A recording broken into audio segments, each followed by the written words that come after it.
आज के इस डीप डाइव में बहुत बहुत स्वागत है। आज हमारे सामने जो विषय है ना, वो सच में किसी विशाल महासागर से कम नहीं है। हम बात करें हिंदी साहित्य के पूरे इतिहास की। बिल्कुल विशाल है। और देखिए, अक्सर जब भी हिंदी साहित्य की बात छिड़ती है तो सबसे पहले दिमाग में मोटी मोटी किताबें और भारी भरकम शब्द आने लगते हैं, अनगिनत तारीखें। ऐसा लगता है जैसे कोई बहुत बड़ा और जटिल विश्वकोश रटना पड़ेगा। हाँ, यही धारणा बनी हुई है। लेकिन आज का हमारा ये विश्लेषण ये एक तरह का स्मार्ट शॉर्टकट है। हमारा मिशन आज बहुत स्पष्ट है कि रटना बिल्कुल मना है। एकदम सही कहा। हम केवल तथ्यों और नामों को दोहराने नहीं वाले हैं, बल्कि हम यह समझेंगे कि साहित्य का यह सफर आखिर कैसे आगे बढ़ा। सदियों पहले लिखी गई शास्त्रीय जड़ों वाली कविताओं से लेकर आज की जो आधुनिक हिंदी गद्य है, वहां तक पहुंचने की ये यात्रा केवल समय की नहीं है, बल्कि ये भाषा, समाज और इंसान की सोच के विकास की यात्रा है। पूरी टाइमलाइन को दिमाग में बिठाने के लिए एक बहुत ही दिलचस्प सूत्र है। पूरे हिंदी साहित्य को मुख्य रूप से 4 कालों में बांटा गया है। हाँ, 4 मुख्य काल। और इसे याद रखने का एक सीधा सा वाक्य है, आधा भक्त रीति पर आधुनिक है। हाँ, ये सूत्र वास्तव में एक बहुत बड़ी तस्वीर को समेट लेता है। अगर हम इस छोटे से वाक्य का विश्लेषण करें तो आधा से बनता है आदिकाल, जिसका समय माना जाता है 1050 से 1375 तक। फिर भक्त से आता है भक्ति काल। बिल्कुल, जो 1375 से 1700 तक चला। फिर रीति का अर्थ है रीति काल, 1700 से 1900 तक। और अंत में आधुनिक यानी आधुनिक काल, जो 1900 से लेकर अब तक चल रहा है। इस तरह एक छोटे से वाक्य में पूरा का पूरा कालचक्र स्पष्ट हो जाता है। तो चलिए इस सफर की शुरुआत करते हैं हमारे पहले पड़ाव यानी आदिकाल से। आदिकाल जो साहित्य की एकदम शुरुआत थी। हाँ, और ये वो दौर था जब भारत में छोटे छोटे राज्य थे, लगातार युद्ध हो रहे थे और समाज में काफी उथल-पुथल मची थी। इसीलिए इसे वीरता और शुरुआत का युग भी कहा जाता है। पर आदिकाल को लेकर साहित्य के इतिहासकारों में ना सबसे बड़ी बहस इसके नामकरण की ही रही है। नामकरण की बहस। हाँ, क्योंकि ये दौर इतना विविध और अस्थिर था कि अलग-अलग विद्वानों ने इसे बिल्कुल अलग-अलग नजरिए से देखा। उदाहरण के लिए आचार्य रामचंद्र शुक्ल ने जब इस काल में युद्धों और वीरों की गाथाओं की प्रचुरता देखी तो उन्होंने इसे वीर गाथा काल कहना उचित समझा। रामचंद्र शुक्ल जी के इस नामकरण को दिमाग में बिठाने का एक बहुत ही मजेदार निमोनिक है। हम बस ये सोच सकते हैं कि भगवान राम वीर थे। अरे वाह, ये तो बहुत आसान है ना? राम से रामचंद्र और वीर से वीर गाथा काल। वहीं हजारी प्रसाद द्विवेदी जी ने इसे आदिकाल नाम दिया क्योंकि ये शुरुआत थी। इसे हम ऐसे याद रख सकते हैं कि आदिकाल से हजारों लोग चले आ रहे हैं। हजारों से हजारी प्रसाद और आदिकाल, क्या बात है। इसके अलावा देखिए एक और बहुत दिलचस्प नाम जॉर्ज ग्रियर्सन ने दिया था, चारण काल। चारण काल मतलब चारण कवियों से जुड़ा हुआ। बिल्कुल सही। चारण दरअसल वे दरबारी कवि हुआ करते थे जो युद्ध के मैदान में राजाओं के साथ जाते थे और उनका उत्साह बढ़ाने के लिए ओजस्वी कविताएं गाते थे। गाड़ी के गियर 4 होते हैं, गियर से ग्रियर्सन और 4 से चारण काल। बहुत बढ़िया।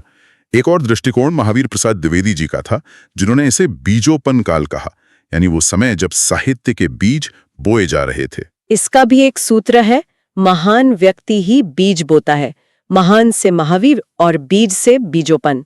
ये ट्रिक्स वाकई काफी काम की हैं। तो आदिकाल की बात करते हुए हम रासो साहित्य को नजरअंदाज नहीं कर सकते। रासो ग्रंथ मुख्य रूप से युद्ध के मैदानों का सजीव वर्णन और वीरों की शौर्य गाथाएं थीं। भाषा कैसी होती थी इनकी? करती थी जो उस समय के युद्ध के माहौल के बिल्कुल अनुकूल थी। रासो साहित्य की प्रमुख रचनाओं को उनके लेखकों के साथ याद रखने के लिए भी कुछ बेहतरीन तरीके हैं। चंद बरदाई की प्रसिद्ध रचना है पृथ्वीराज रासो। इसे दिमाग में ऐसे जोड़ा जा सकता है, पृथ्वी के ऊपर चांद, चांद से चंद बरदाई। और फिर आते हैं जगनिक, जिन्होंने परमाल रासो लिखा। इसका निमोनिक है, सारा जग पराय माल पर नजर रखता है। जग से जगनिक और परमाल से परमाल रासो। इसके साथ ही नरपति नाल्ह की रचना बीसल देव रासो भी बहुत महत्वपूर्ण है। इसे याद रखने का सूत्र है, नरपति में 20 लोगों का बल होता है, 20 से बीसल देव, और अंत में दलपति विजयकृत खुमान रासो, जिसे हम इस तरह याद कर सकते हैं कि दल की विजय पर गुमान होता है, गुमान से खुमान रासो। अब आदिकाल की इन तलवारों की झंकार और युद्ध के शोर से निकलकर साहित्य की धारा जब आगे बढ़ती है तो वह एक बहुत ही शांत, गहरे और दार्शनिक युग में प्रवेश करती है। यानी हमारा दूसरा पड़ाव भक्ति काल। हाँ, भक्ति काल 1375 से 1700 तक का ये समय हिंदी साहित्य का स्वर्ण युग कहलाता है। और देखिए, ये बदलाव केवल विषय का नहीं था, ये समाज की मानसिकता का बदलाव था। लोग युद्धों से थक चुके थे शायद। बिल्कुल। जब जनता लगातार युद्धों और राजनीतिक अस्थिरता से पूरी तरह थक चुकी थी, तब साहित्य राजाओं के दरबारों से निकलकर सीधे जनता के दिलों और मंदिरों तक पहुंच गया। ये एक बहुत ही सुंदर सांस्कृतिक परिवर्तन था और इसी बदलाव के कारण भक्तिकाल मुख्य रूप से दो धाराओं में बट गया। एक थी निर्गुण धारा और दूसरी सगुण धारा। सही कहा।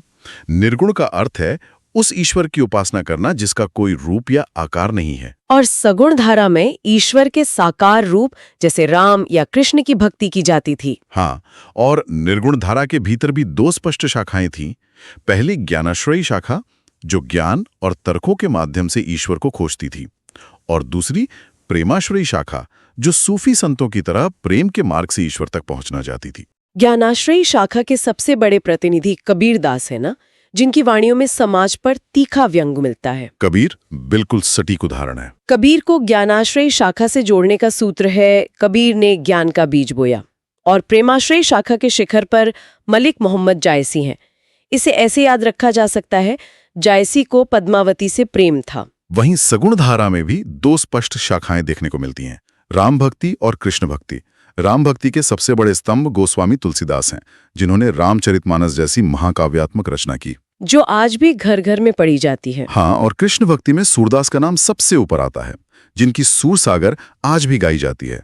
कृष्ण भक्ति परंपरा की गहराई को समझने के लिए अष्टछाप के कवियों का जिक्र करना बहुत जरूरी है। अष्टछाप यानी 8 कवियों का समूह? जी। 1565 ईस्वी में गोस्वामी विट्ठलनाथ जी ने 8 सर्वश्रेष्ठ कृष्ण भक्त कवियों का एक समूह बनाया था। ये कवि मंदिरों में अलग अलग समय पर कीर्तन और गायन करते थे। अक्सर इन 8 नामों को एक साथ याद रखना थोड़ा चुनौतीपूर्ण लगता है, लेकिन इसे 2 काव्यात्मक पंक्तियों में बड़ी आसानी से समेटा जा सकता है। पहला वाक्य है, सूर के कुंभ में परमानंद कृष्ण। इससे हमें 4 नाम मिल जाते हैं, सूरदास, कुंभनदास, परमानंदास और कृष्णदास। और दूसरा वाक्य है, छीत और गोविंद के चतुर्भुज रूप का नंद। इससे बाकी 4 नाम सामने आते हैं, छीत स्वामी, गोविंद स्वामी, चतुर्भुज दास और नंददास। इस तरह अष्टछाप के 8 दिग्गज दिमाग में बिल्कुल स्पष्ट हो जाते हैं। अब कालचक्र जैसे जैसे आगे बढ़ता है, नए साहित्य फिर से अपनी दिशा बदलता है। मतलब हम आ गए हैं 1700 ईस्वी के आसपास रीति काल में। बिल्कुल। भक्ति काल की निस्वार्थ और गहरी आध्यात्मिक भक्ति के बाद हम एक नए मोड़ पर आते हैं। ये वह दौर था जब मुगल साम्राज्य और अन्य रियासतों में विलासिता काफी बढ़ रही थी। यानी कवि एक बार फिर मंदिरों से निकलकर राजाओं के दरबारों में पहुंच गए। एकदम सही। इस काल में साहित्य का मुख्य उद्देश्य कला का प्रदर्शन करना, श्रृंगार रस और काव्य के शास्त्रीय नियमों का कड़ाई से पालन करना हो गया। नियमों का कड़ाई से पालन, शायद इसीलिए इसके नामकरण पर भी काफी विचार विमर्श हुआ। आचार्य रामचंद्र शुक्ल ने इसे रीति काल कहा, क्योंकि इसमें रीति यानी काव्य के कड़े नियमों का पालन होता था। हाँ, और मिश्र बंधुओं ने इस काल की भारी सजावट को देखकर इसे अलंकृत काल कहा, जिसे हम मिश्रित आभूषण के सूत्र से याद रख सकते हैं। विश्वनाथ जी ने इसे श्रृंगार काल कहा, जिसे विश्व का श्रृंगार से जोड़ा जा सकता है, और रसाल जी ने इसे कला काल नाम दिया, जिसे कला में रस के जरिए याद रखा जा सकता है। रीति काल को गहराई से समझने के लिए हमें इसके कवियों को 3 मुख्य श्रेणियों में बांटना पड़ता है, जो ये दर्शाता है कि कवि शास्त्रीय नियमों से आखिर कितने बंधे हुए थे। पहली श्रेणी है रीतिबद्ध। हाँ, रीतिबद्ध यानी बाउंड, जहां कवि नियमों की बेड़ियों में पूरी तरह से जकड़े हुए थे। इसके सबसे प्रमुख कवि केशवदास हैं। केशवदास ने अपनी कविताओं में नियमों और अलंकारों का इतना ज्यादा और जटिल प्रयोग किया कि उन्हें समझना आम इंसान के बस की बात नहीं रही। इसीलिए तो केशवदास को कठिन काव्य का प्रेत भी कहा जाता है। इस बात को दिमाग में रखने का निमोनिक है, केशव को हमेशा चिंता रहती है, मतलब नियमों की चिंता। बहुत खूब। दूसरा वर्ग है रीति मुक्त, फ्री, जहां कवि दरबारों में तो थे, लेकिन उन्होंने नियमों के बंधन को पूरी तरह से नकार दिया। उन्होंने अपनी भावनाओं और प्रेम को आजादी से व्यक्त किया। इसके सबसे बड़े हस्ताक्षर है गणानंद, जिनकी रचना सुजान, विरह और प्रेम का एक बहुत ही सुंदर उदाहरण है। बिल्कुल, गणानंद गणानंद को रीतिमुक्त धारा से जोड़ने का एक सुंदर काव्यात्मक तरीका है। बादल यानी घन मुक्त होकर बरसते हैं, गन से गणानंद और मुक्त से रीतिमुक्त। और तीसरी श्रेणी है रीतिसिद्ध। ये वे कवि थी जिन्हें काव्यशास्त्र और नियमों का पूरा ज्ञान तो था, लेकिन उन्होंने अपनी कविता को नियमों के भारी बोझ तले दबने नहीं दिया। उन्होंने नियमों को बस एक सांचे की तरह इस्तेमाल किया। इसका सबसे बेहतरीन उदाहरण तो बिहारी है। उनकी बिहारी सतसई में केवल 713 दोहे हैं, लेकिन हर दोहा अपने आप में एक पूरा ग्रंथ लगता है। हाँ, बिहारी के दोहों के लिए कहा ही जाता है कि उन्होंने गागर में सागर भर दिया। उनका एक बहुत ही प्रसिद्ध दोहा है, कहत नटत रीझत खिजत मिलत खिलत लजियात। इस एक लाइन में उन्होंने पूरा दृश्य खींच दिया है। सुनने वाले कल्पना कर सकते हैं कि एक कमरा लोगों से भरा हुआ है और नायक नायिका बिना एक शब्द बोले सिर्फ अपनी आंखों से पूरी बातचीत कर लेते हैं। वो कुछ कहता है, वो मना करती है, वो रीझता है, वो खिंचती है, फिर नजरें मिलती हैं, चेहरे खिल उठते हैं और नायिका शर्मा जाती है। ये शब्दों की ऐसी कंजूसी और अर्थ का ऐसा विस्तार है जो शायद ही कहीं और देखने को मिले। और यहीं से, इस बिंदु से साहित्य एक ऐसे मोड़ पर खड़ा होता है जहां से पूरी तस्वीर, पूरी जमीन ही बदल जाती है। 1900 ईस्वी के बाद का समय, आधुनिक काल। आधुनिक काल, ये तो साहित्य के इतिहास का सबसे बड़ा भूचाल था ना? बिल्कुल। देखिए, अब तक साहित्य मुख्य रूप से कविता यानी पद्य में लिखा जा रहा था और भाषा संस्कृतनिष्ठ, ब्रज या अवधि हुआ करती थी। लेकिन आधुनिक काल में एक बहुत बड़ा शैलीगत परिवर्तन हुआ, एक स्टाइलिस्टिक शिफ्ट। हाँ, क्योंकि ब्रज भाषा की जगह आधुनिक खड़ी बोली ने ले ली थी और पद्य के साथ साथ गद्य यानी प्रोस का एक विशाल उदय हुआ। ये समझना बहुत जरूरी है कि ये बदलाव रातों रात या अचानक नहीं हुआ था। इसके पीछे छापेखाने यानी प्रिंटिंग प्रेस का आना एक बड़ा कारण था। पत्र पत्रिकाओं का छपना और आम जनता तक विचारों को सीधे पहुंचाने की जरूरत महसूस होने लगी थी। इस नए युग की मजबूत नींव रखी द्विवेद युग ने, जो 1900 से 1918 तक चला। 1903 में जब महावीर प्रसाद द्विवेदी जी ने सरस्वती पत्रिका का संपादन शुरू किया, तो उन्होंने भाषा के मानकीकरण और व्याकरण को शुद्ध करने पर बहुत जोर दिया। इसी दौर में अयोध्या सिंह उपाध्याय हरिऔध जी का नाम एक मील के पत्थर की तरह सामने आता है। उन्होंने प्रिय प्रवास की रचना की। ये खड़ी बोली का प्रथम महाकाव्य माना जाता है। बिल्कुल, इसका ऐतिहासिक महत्व यही है। उससे पहले माना जाता था कि खड़ी बोली बहुत ही रूखी भाषा है, उसमें ब्रज भाषा जैसी मिठास नहीं है, इसलिए उसमें कोई बड़ा प्रबंध काव्य नहीं लिखा जा सकता। लेकिन हरिऔध जी ने प्रिय प्रवास लिखकर ये साबित कर दिया कि आधुनिक खड़ी बोली अब साहित्य की मुख्य भाषा बनने के लिए पूरी तरह से तैयार है। ये एक बहुत बड़ी वैचारिक जीत थी साहित्य के लिए। प्रिय प्रवास को याद रखने का सूत्र भी देख लेते हैं। हरि के लिए अयोध्या का प्रवास प्रिय था और इसी द्विवेदी युग में हमारे राष्ट्र कवि मैथिली शरण गुप्त भी आए, जिनकी रचनाएं साकेत और भारत भारती ने पूरे देश में देशभक्ति की लहर दौड़ा दी। जिसे याद रखने का तरीका है, भारत की भारती साकेत तक गूंजी। खड़ी बोली के स्थापित होने के बाद जो अगला युग आया, उसने कविता को जमीन के यथार्थ से उठाकर कल्पना और भावनाओं के एक नए आसमान में पहुंचा दिया। आप छायावाद की बात कर रहे हैं ना? हाँ, छायावाद। 1918 से 1936 का दौर। ये वो समय था जब कवि प्रकृति, मानवीय भावनाओं और रहस्यवाद की बात कर रहे थे। छायावाद को हिंदी साहित्य का रोमांटिसिज्म भी कहा जाता है। इसके 4 प्रमुख स्तंभ हैं, जिन्हें ब्रह्मा, विष्णु, महेश और शक्ति के रूपक से आसानी से समझा जा सकता है। ये 4 महान नाम हैं: जयशंकर प्रसाद, सुमित्रानंदन पंत, सूर्यकांत त्रिपाठी निराला और महादेवी वर्मा। जयशंकर प्रसाद जी को छायावाद का प्रवर्तक माना जाता है। उनकी महान दार्शनिक रचना कामायनी है, जिसमें 15 सर्ग हैं। इसे हम उनके अन्य प्रमुख कार्यों के साथ एक कहानी बनाकर याद रख सकते हैं। आंसू लहर बनकर झरने से गिरे, यानी आंसू, लहर, झरना और कामायनी। बहुत खूब। छायावाद के भीतर ही एक और बहुत बड़ी शैलीगत क्रांति हुई, और वो क्रांति लाए सूर्यकांत त्रिपाठी निराला। उनकी रचनाएं जैसे कुकुरमुत्ता और जूही की कली साहित्य में एक नए प्रयोग का प्रतीक थी। निराला जी को मुक्त छंद का जनक या फादर ऑफ फ्री वर्स कहा जाता है। ये मुक्त छंद वास्तव में है क्या? अगर हम आसान भाषा में कहें तो सदियों से कविताएं एक फिक्स्ड मीटर या गणित में लिखी जाती थी, जहां मात्राओं की गिनती होती थी। हाँ, जैसे गानों की बीट्स होती हैं। मुक्त छंद ने उस गणित और व्याकरण की बेड़ियों को हमेशा के लिए तोड़ दिया।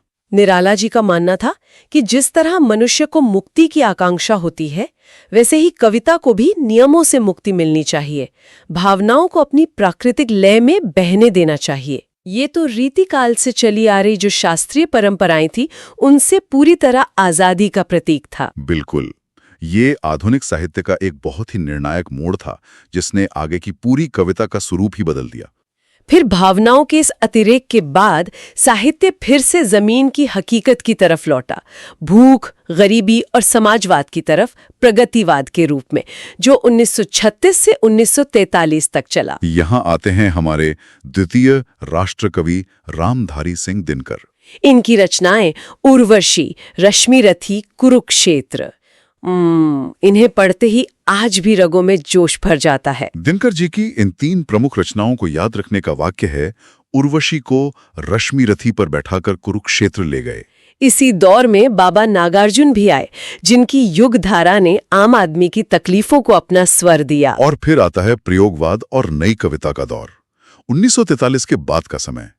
यहाँ साहित्य, शिल्प और विषय वस्तु दोनों स्तरों पर लगातार नए नए प्रयोग कर रहा था। सच्चिदानंद हीरानंद वात्स्यायन, जिन्हें हम अज्ञेय के नाम से जानते हैं, उन्होंने 1943 में तार सप्तक का प्रकाशन किया, जिसने कविता को एक नई और जटिल दिशा दी। अज्ञेय जी की बहुचर्चित रचनाओं को आपस में जोड़ने का एक बड़ा ही काव्यात्मक निमोनिक है, कितनी नावों में कितनी बार बैठकर आंगन के पार गए।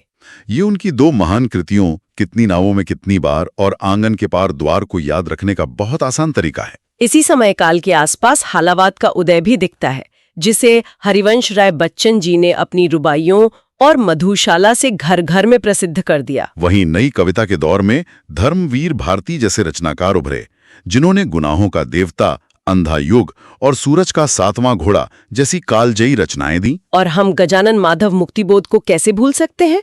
उनकी लंबी कविताएं चांद का मुंह टेढ़ा है और ब्रह्मराक्षस अपने आप में अनोखी हैं। मुक्तिबोध जी ने फैंटेसी और भयानक रस का जो गहरा मनोवैज्ञानिक प्रयोग किया, वो हिंदी साहित्य में पहले कभी नहीं हुआ था। उन्होंने आदमी के अंदर के डर और समाज की विद्रूपताओं को एक डरावने सपने की तरह पेश किया। तो इस तरह आदिकाल से लेकर नई कविता तक का ये सफर साहित्यकारों के अनवरत प्रयोगों का ही परिणाम है। इस महान योगदान को समाज और राष्ट्र ने भी समय समय पर सम्मानित किया है। इन पुरस्कारों और उपलब्धियों पर नजर डालना भी बहुत जरूरी है, क्योंकि ये इस सफर के मेल के पत्थर है। अगर हम उपलब्धियों की बात करें तो 1968 में सुमित्रा नंदन पंत जी को उनकी रचना चिदंबरा के लिए प्रथम ज्ञानपीठ पुरस्कार से सम्मानित किया गया था। बिल्कुल, और उससे भी पहले 1955 में प्रथम साहित्य अकादमी पुरस्कार की शुरुआत माखनलाल चतुर्वेदी जी की रचना हिम तरंगिणी के साथ हो चुकी थी। इसके बाद 1991 में हरिवंश राय बच्चन जी को उनकी आत्मकथा के लिए प्रथम सरस्वती सम्मान प्रदान किया गया। और महिला रचनाकारों में 1982 में महादेवी वर्मा जी को उनकी कृति यामा के लिए प्रथम महिला ज्ञानपीठ पुरस्कार से नवाजा गया। ये केवल पुरस्कार नहीं है, बल्कि पूरे युग की मान्यताएं हैं। और देखिए, साहित्य की ये मान्यता केवल किताबों या पुरस्कारों तक सीमित नहीं है। इसे हमारे देश में संवैधानिक दर्जा भी प्राप्त है। हाँ, हमारे संविधान के अनुच्छेद 343 में स्पष्ट रूप से उल्लेखित है कि संघ की राजभाषा हिंदी और लिपि देवनागरी होगी। इसके अलावा 8वीं अनुसूची, जो भारत की आधिकारिक भाषाओं से संबंधित है, उसमें शुरुआत में 14 भाषाएं थीं, जो विभिन्न संशोधनों के बाद अब बढ़कर 22 हो गई हैं। इन भाषाओं के जुड़ने का क्रम भी बहुत रोचक है। विशेषकर जो 4 भाषाएं 92वें संविधान संशोधन के जरिए बाद में जोड़ी गईं, उन्हें याद रखने का एक बहुत ही व्यावहारिक तरीका है, BDMS। BDMS? हाँ, मेडिकल डिग्री BDMS के बारे में तो सबने सुना ही होगा। यहाँ B से बोडो, D से डोगरी, M से मैथिली और S से संथाली है। इस तरह ये तथ्य आसानी से दिमाग में दर्ज हो जाता है। बहुत बढ़िया तरीका है। तो आज के इस पूरे विश्लेषण से ये स्पष्ट हो जाता है कि ज्ञान का ये विस्तार भले ही कितना भी विशाल लगे, लेकिन अगर दृष्टिकोण सही हो और घटनाओं के पीछे के कारणों को समझा जाए तो कोई भी विषय कठिन नहीं रहता। एकदम सही कहा।